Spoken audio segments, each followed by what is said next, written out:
Folks, welcome back. Today we got a serious video. We have to talk about the inevitable demise of your Pokemon investments. That's right. All of this stuff is eventually not going to continue to rise, and it's all going to stagnate and start to fall, and maybe some of it will go to zero. At least that's what we're told, right? I was told that in Sun and Moon era, when things were overprinted. And again in Sword and Shield era, when things were even more overprinted. And now in Scarlet and Violet era, where it's really overprinted, and a lot of people want to draw parallels to the 90s sports card junk wax era, and draw parallels to other collectibles that have failed and lost value and never recovered. And so I'm going to do my best to give you the bullish, positive argument against these things. I'm going to let you know the arguments that people use that are bearish, negative, to try to convince people that this stuff shouldn't have value, won't have value, and eventually you're going to be stupid for having your money in it and you're going to get caught. And so let's go ahead. We'll start out with talking about what is the 90s sports card junk wax era. I'm sure a lot of you know what it is, but if you don't know, it doesn't refer to 1990 to 1999, first off, right? It's really more of the mid-90s to kind of the mid-2000s, like maybe 2004, 2005 range is where I would say most of it ended. And what it is, what junk wax is, junk, well, meaning junk, wax is what they call their sealed packs in sports. Don't know why, but it's called junk wax. And so during that time, you had a whole slew of different companies all producing the same exact players for the same exact sports, right? You had, Topps, Upper Deck, and Fleer, and Dunruss, and all the different companies that produce sports cards. They were all producing cards for the same players, just different sets. And so, it became very hard to tell which were the right ones, which is the right rookie card, which is the first, which is the one that's sought after. All the different game-worn jerseys and all the different signature cards, they all got really kind of watered down because there was too many of them, and the demand was so high, and then the demand fell off, and because of that, all the prices fell off, and they haven't recovered because the demand hasn't went back, and people are wondering, why hasn't demand went back when, Pokemon demand went back, and what would stop Pokemon from falling off the same way sports cards have, because people feel Pokemon has been overprinted now for years. Now, sports cards are now going through a secondary boom, and they're doing very well, but it's different now, right? They have serialized cards, where it's 1 of 1, 1 of 10, 1 of 100. And not as many companies now are all printing the same exact players for all these different sets. And they've kind of narrowed it down to make it actually scarce enough and the cards rare enough to actually be collectible and hold value. And they're doing very well. Now, some people say we're in like a secondary junk wax era. Those are going to fall off too. And that's yet to be seen. But I will say one thing. I will have people that are negative in the chat telling me about how I'm wrong about all these points. And that's fine. Go ahead, do your thing, right? But it's kind of funny. I have the same people saying the same things in almost every video I make. And all I have to say to you is, if you are so negative and against Pokemon investing, and you truly think all of this stuff is going to fail, then dude, why are you on a Pokemon investing channel, spending your time watching my videos, spending even more time typing out comments and letting me know how stupid I am and how dumb all of us are for putting money in this hobby and how it's all going to fail? Like, do you really have that much time on your hands and that much time throughout your day? Shouldn't you be like watching things that you actually have interest in? That's all I have to say to the haters, because I myself don't go around to like Lego investing or like, wine investing or classic car collection channels and, tell them how stupid they are and how all that stuff's going to be worthless and go down in value and how I'm so smart and I'm putting my money in the S&P 500 or whatever it may be. So, I don't know. Just kind of seems weird. But hey, do your thing. The comment section's open. Have fun with it. So, first thing I want to say is, let's go back into the mid-late 90s and into the early 2000s. Sports cards weren't the only thing being produced. I seem to remember Pokemon starting in 1999. Oh yeah, and this little game here, Magic the Gathering, Wizards of the Coast, that was created in the 90s. Oh, and then early 2000s, we had Yu-Gi-Oh! Come out as well. All of which are still around today. All of which still make new products. They still have value. And if you go back and look at what their original cards and the original sealed products go for now, they are all very exponentially higher than what they were back then. And they are all still selling. You could auction any of that old sealed stuff and it will go for a lot of money. And so you're asking me, well, Alex, how are those all doing well in sports or not? Sports is not the same as TCGs. Put it this way. Dragon Ball Z, okay? They still release, new versions with new cuts, new edits, new special features of their original animes. They're still making new additions to their animes. And they still sell. they still have sales, right? Could you imagine sports like rerunning their old games from like 1999? Do you think any of the kids would care? No, because here's the thing. Kids today, newcomers to hobbies, they don't care about old sports players. There may be a few, right? You can say, oh, well, MJ, or you can say, oh, Wayne Gretzky, oh, Barry Bonds. And you could, say these names, and people know the names because they're repeated so much, they're kind of the GOATs. But as time goes on, sports don't age like TCGs do, right? Everyone now, 10-year-old now knows Charizard. They know who Mewtwo is, right? They know the new Pokemon, but they also know the olds. Whereas the old sports players, right, the all-stars that you grew up watching that you loved, they don't stand the test of time most of the time for 99% of them. And so that's why those cards aren't going to hold value. And because the value for those players aren't held by collectors, well, of course, the packs aren't going to hold value because no one wants to pull them. And so if no one wants to pull them, how could the packs hold value? Whereas everyone still wants to pull a first edition base set Charizard. Everyone wants to pull a first edition Blue Eyes White Dragon. Everyone wants to pull an Alpha Black Lotus, right? And the same goes all throughout the eras. People still value and want to pull the old collectibles and TCGs, where very few want to pull very few sports players. There's still some rookie cards, some crazy cards that keep some of those boxes really high, some of those packs really high, but by and large, not many. So that's the first difference, all right? Second difference is, let's take into account other collectibles for a second. Let's look at collectible cars, right? Vintage cars. Why do people buy vintage cars? It's not because they need something to drive, right? And you could say, well, Alex, cars are made to be driven. That is the main reason manufacturers make cars, is to be driven. They're not made as collectibles. These aren't made to be collected. Don't even think they are. These boxes are made to be ripped open. The packs are made to be ripped open. The cards are made to be played with and enjoyed and traded and play the game with. That's the actual consumable of this product. This is not made to be collected. Remember that, okay? So, the cars come out, many of them get driven, put miles on, they get, dings and dents and all kind of imperfections happen. And what happens is, the vintage ones, the cars, as they get older, as they have low miles, as they have absolutely nothing wrong with them, they're perfect, the paint's perfect, they're stock, nothing under the hood's been touched, they become very, very valuable. Now, why is that? It's not because, you would rather drive that car, in terms of like overall, comfort and everything compared to today. A lot of the older ones, they don't have AC, they don't have heated seats, they don't have power seats, power windows, they have carburetor engines. There's a lot of reasons why you just wouldn't want to drive those over a new technological, driven car. But people love them for that vintage feel. And a lot of people that buy them, they don't even drive them that much. A lot of the time, they sit in their garage, usually under a cover, for most of the days of the week. Maybe they take them out on one day on the weekend because they don't want to put too many miles on it because they want to keep it mint and they want to keep it valuable. All right? So the value actually comes from the age, the scarcity of finding that car. Not the car in general. You can find the car anywhere. Kind of like how you can find light play, played base set cards anywhere. It's finding that car with the low miles still in mint condition that many years later. That's the collectible nature of it, okay? Let's move on to something like wines, high-end wines, right?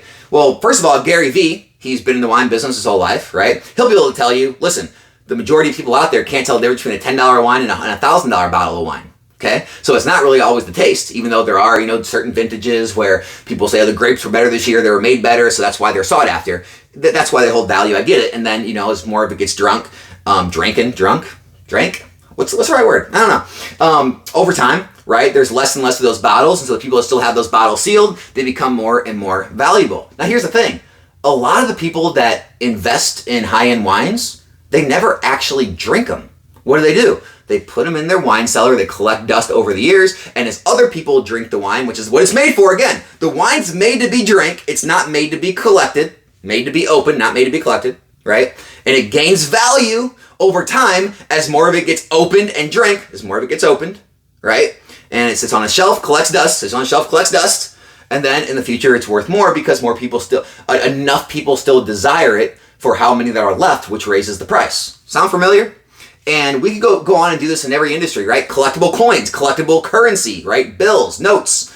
Why are those valuable? Well, a lot of the notes and bills and coins, if they're played with and circulated, they're not very valuable. What makes them valuable? Well, the age, one thing, the scarcity of how many are out there, and three, the biggest thing, how mint are they, right? Why is the most mint uncirculated coin and bill worth the most? Because they're so hard to find. Now, they're made to be used. They're made to be used. The bills, the coins were made to be used. People didn't use them. They collected them. Therefore, they're valuable because it's very hard to find that mint, right? There could be a billion of the things, printed, but to find a perfect mint uncirculated one is very rare. There can be billions of these things made, but to find a mint perfect condition one 10, 15, 20 years after the fact, extremely difficult. And so this is why collectibles hold value. This is why sealed product holds value. This is why mint, very, rare, scarce cards hold value. All right. Now, getting into the everyone is doing it argument, and that's why it won't be valuable. Do me a favor. Anyone who has this argument, you literally can't have this opinion until you go out in public and ask at least 100, if not 1,000 people if they invest in Pokemon. You will get laughed at by most all of them. All of them. Now, if you're like going on these like investing channels and going in these Discord communities and these Pokemon investing Reddits and Pokemon Twitter, like, of course it seems like everyone's doing it because you're condensing yourself in a community where everyone is there for Pokemon. But when you spread out the course of every human on Earth, very, very, very few, a small minority even collect this stuff, much less invest any real money in this stuff. Tell you what, go tell your close friends or family members that you are putting $1,000 into Pokemon for an investment. You will get laughed at so freaking hard, it won't even be funny, right? But then in this community, it's just like, oh yeah, of course, like that's it? That's all you're doing? Oh man, I'm buying 10 cases, right? Or I got a whole basement full, I got shelves full. And so you get a very warped view of reality when you are constantly engrossing yourself in the Pokemon investing space because you get this feeling that everyone is doing it. When in fact, by and large, nobody is doing this. Nobody. Are more people doing it now than before? Well, sure. But also, the things you hear online are not always true, right? Everyone embellishes, everyone lies, right? People are never buying as much as they say, they never are holding as much as they say, and they never are holding as long as they say, right? I talked about it in another video recently. We already have people selling their Sword and Shield investments, right? These are the same people that said they're going to hold it for 5, 10 plus years. They're going to hold it forever, right? They're already selling, right? And the same people that say they have like, oh, I have storage units and I've got my entire basement full and my entire closet's full. It's like, well, very rarely do we ever see that. And, if you had that, and why do I see your Facebook page when you're driving some broken down beater of a car and, I see another post you're complaining about not being able to pay rent, right? It's like, well, you can't pay rent, but you got freaking, mountains of sealed product that are worth hundreds of thousands of dollars. That doesn't make sense. So the first thing you need to understand is stop believing all of these ridiculous things you hear online. Guys, are there people out there more than yesterday that are holding sealed boxes and sealed cases? Yes. Is something else true though? Is there infinitely more demand for this product now than there was yesterday? Absolutely, right? First of all, when I got back in the hobby, pack breaking, it wasn't even a thing. It wasn't done. There was no PokeRev. There was no Whatnot and Drip and Fanatics and, TikTok. None of that existed in 2016. None of it, right? You had pack openers like Unlisted Leaf and Leonhardt and, all these guys, but they weren't opening other people's packs, right? They weren't selling packs. Okay? And so what has happened is this breaking culture has got massive, and now you have a whole slew of different platforms where massive amounts of this product is getting opened every single day on so many different streamers' channels, right? If you just take into account all of the official sellers on Whatnot, Drip, Fanatics, TikTok, anyone selling on YouTube, Twitch, everywhere, right? And you break it down by how many packs and boxes each one of those people are opening per day, per week, per month, it's like it's more product than was even like produced not too long ago. It's being opened each year. And so, of course they're printing more. It's to quench the demand. The good thing about that is if all that product's getting opened, that means even less of it is getting kept sealed. And what's funny is, I go through this myself, by the way, the higher and higher the product rises, the more and more reason is for you to open it as a breaker, because there's profit to be made. And a lot of people have more paper hands and they can't hold longer because they want to realize those gains. They want to get that income, right? It's a slow month, slow time. I'll open up some of my older stuff. That way I can get some income right away. People will want to open it. They'll pay more for the pack breaks, whatever it may be. And more gets open than you realize. And that's why you'll see X, Y, and Sun and Moon boxes already very, very scarce. Sometimes some of them only have like 2, 3, 4, 5 on the entire market, eBay and TCG Player. And you're starting to even see Sword and Shield get more scarce. Not scarce, by the way.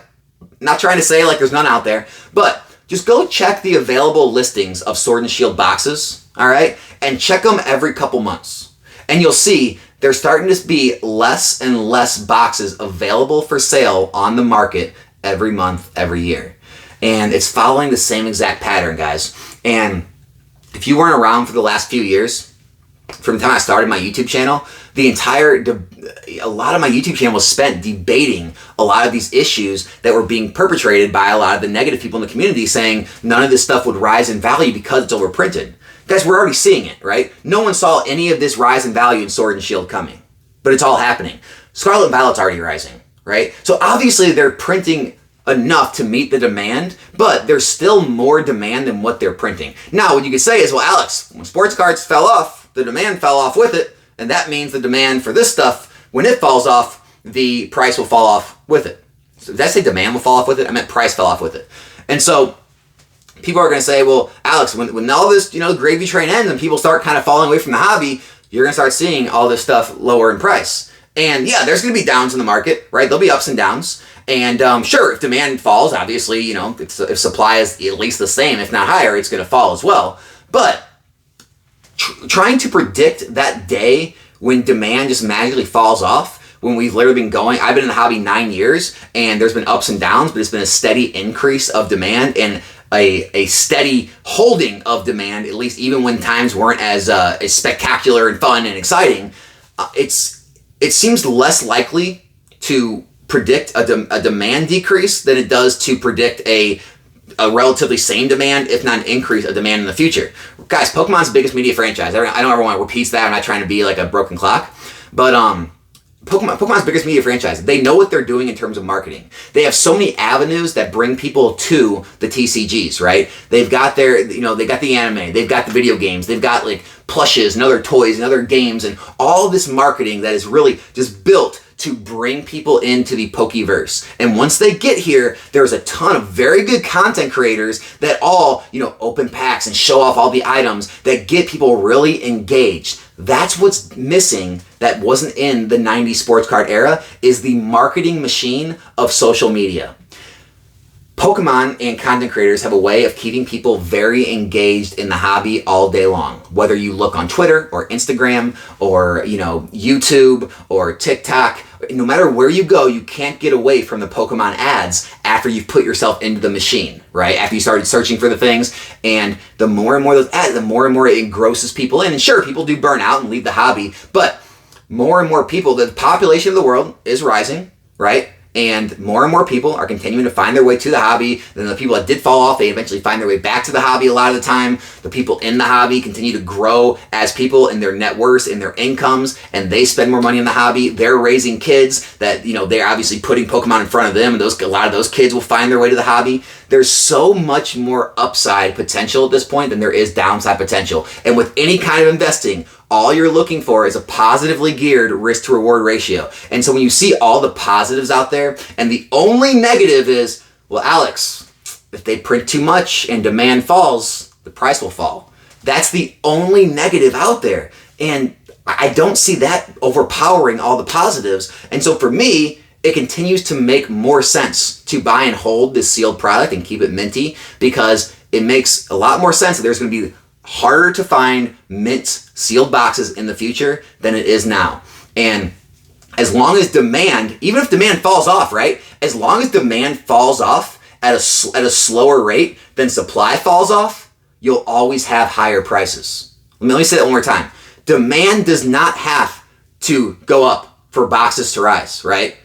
Boxes, as long as they're falling in supply at a faster rate than demand is falling, the boxes will still rise because there's still more demand than supply. Now, cards, single card slabs, those populations are always going up. Those do need demand to stay the same, if not rise, for those values to hold and rise. Sealed product does not. And this is kind of the confusion that a lot of people have in collectibles, is they don't understand that. They say, well, Alex, if the cards inside aren't valuable, then why would the sealed product be valuable? Guys, Darkness Blaze, talked about it a million times. I just sold the PSA 10 Charizard on eBay, and I was like above, like the lowest, for less than $80. And a PSA 10, the box sells for $155. So the biggest chase card you can possibly pull is what, 20 something dollars raw, $80 in a PSA 10, and the box is $155. So look at this, think of it this way. You cannot get your value back out of this box. You can't do it. You cannot 100% make money opening this box, even with PSA grading. Why are people still buying it daily? Why are people still buying it? So it does not matter if the singles or the slabs fall off. The sealed nature of the box is the collectability, right? And so when you realize all these things, these naysayers and these negative people out there always, repeating the same, worn out thing. Oh, the 90s sports card, bubble. Oh, the junk wax era.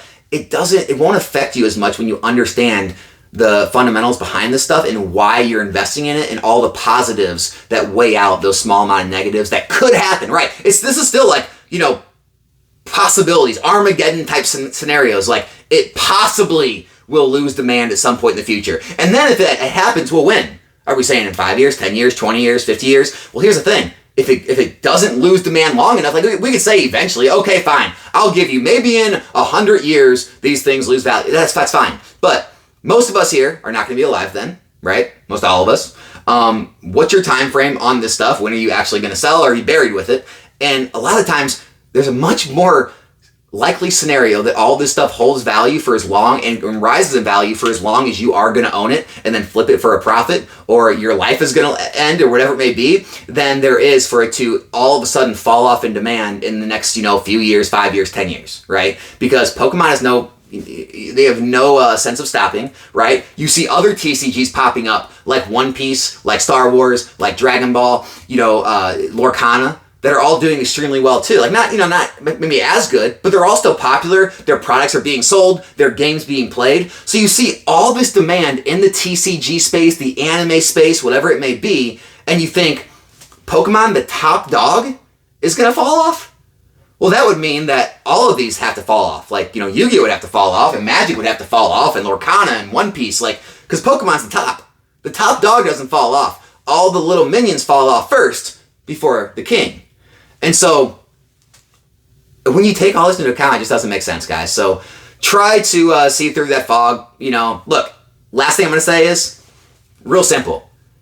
I am not here to convince you to invest in Pokemon. I've said it before. I'm here after you've already made the decision in your mind, this is what you want to do, to show you the best possible routes to go.